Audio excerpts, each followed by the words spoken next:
Hallo maatjies, welkom terug. Kom ons luister vandag na Josef wat in Egipte aankom. Josef het in Egipte aangekom na 'n lang reis. Alles om hom was nuut, die land, die mense en die taal. Maar een ding het nie verander nie. God was steeds by Josef. Josef is na die huis van 'n man met die naam Potifar geneem. Potifar was 'n baie belangrike man in Egipte. Josef het daar as 'n dienaar begin werk. Elke dag het Josef sy werk getrou gedoen.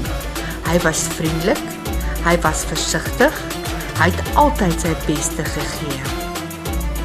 Die Bybel sê dat die Here Josef geseën het.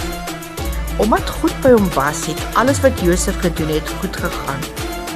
Potifar het dit raak gesien. Hy het gesien dat Josef betroubaar is. Hy het gesien dat God by Josef is. Daarom het Potifar vir Josef oor sy hele huis aangestel. Josef het na alles omgesien. Josef was ver van sy familie, maar hy was nie alleen nie. God was by hom in Egipte, net soos altyd. Hierdie storie leer ons iets belangriks.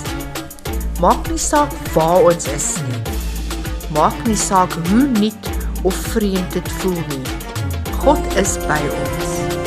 As ons getrou werk en doen wat reg is, stap God saam met ons, net soos hy saam met Josef gestap het. Amen. Dankie dat julle saam gekyk het. Onthou like en subscribe. Sien julle weer.